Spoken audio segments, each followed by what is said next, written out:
Le dialogue est le fondement même de la vie politique, car il permet l'expression des courants de pensée grâce à laquelle les femmes et les hommes peuvent débattre sur l'utile et le nuisible, sur le juste et l'injuste, ainsi que sur le bien, comme nous le rappelait déjà en son temps Aristote, le père de la pensée politique.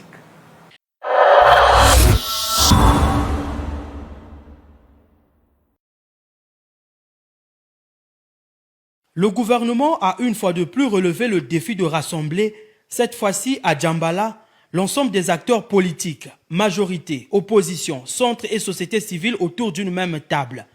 Fidèle à la tradition tournante de ces consultations, cette rencontre vise à consolider la confiance nécessaire à la bonne organisation de l'élection présidentielle des 12 et 15 mars prochains. Placée sous le thème « Dans la paix et l'unité, consolidons la démocratie par des élections libres et transparentes », ces travaux ambitionnent de garantir un scrutin apaisé et crédible. Après le mot de bienvenue du maire de Djambala, Michel Ouyoula, le préfet du département des Plateaux, Jean-Jacques Mwanda, s'est félicité de l'honneur fait à son département d'abriter ses assises nationales, affirmant sa détermination à assurer un environnement favorable à des échanges ouverts et constructifs. Les travaux qui s'ouvrent aujourd'hui revêtent une importance capitale. Ils appellent de chacun des participants au sens élevé de responsabilité, de patriotisme et de dépassement en soi.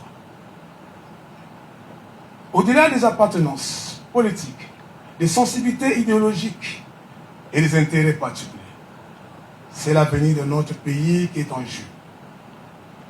Il nous revient donc de placer l'intérêt général au-dessus de toute autre considération, dans un esprit de dialogue sincère, de tolérance et de compromis constructifs. Plantant le décor de cette concertation politique, le Premier ministre chef du gouvernement a déclaré dans son discours d'ouverture que le pays doit aller de l'avant. Notre pays a besoin de regarder de l'avant. Il a toujours besoin d'aborder avec assurance les consultations démocratiques qui, hélas, peuvent être source de malentendus et de controverses. Tout autant que d'elles peut naître malheureusement une fracture du peuple dont la nation devrait se préserver à tout prix. Voilà qui conforte le gouvernement dans sa volonté permanente de communiquer, de dialoguer. Le dialogue est le fondement même de la vie politique, car il permet l'expression des courants de pensée grâce à laquelle les femmes et les hommes peuvent débattre sur l'utile et le nuisible, sur le juste et l'injuste, ainsi que sur le bien, comme nous le rappelait déjà en son temps Aristote, le père de la pensée politique. Au cours de telles assises, lorsque les parties prenantes peuvent discuter de leurs préoccupations et de l'intérêt du pays en toute transparence, elles disposent des outils nécessaires pour envisager des perspectives durables et rassurantes, évitant ainsi la récurrence des malentendus. Pour y parvenir, cela exige que nous surmontions nos émotions, nos préjugés et nos intransigeances, car ils constituent des obstacles naturels dangereux.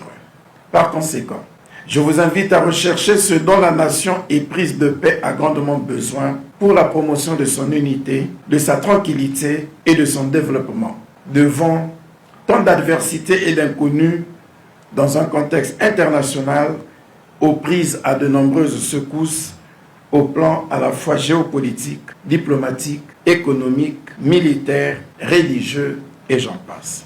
En rappelant l'ensemble des participants à faire triompher les idéaux républicains que sont la paix, la cohésion sociale, l'unité nationale ainsi que les élections libres, transparentes et apaisées, le Premier ministre Anatole Koliné-Makosso a précisé que le véritable enjeu de la concertation de Djambala est en toute humilité d'apprécier le niveau d'exécution des recommandations adoptées par le passé. Il s'agit également d'en évaluer les acquis ainsi que les limites afin d'envisager l'avenir avec sérénité et responsabilité.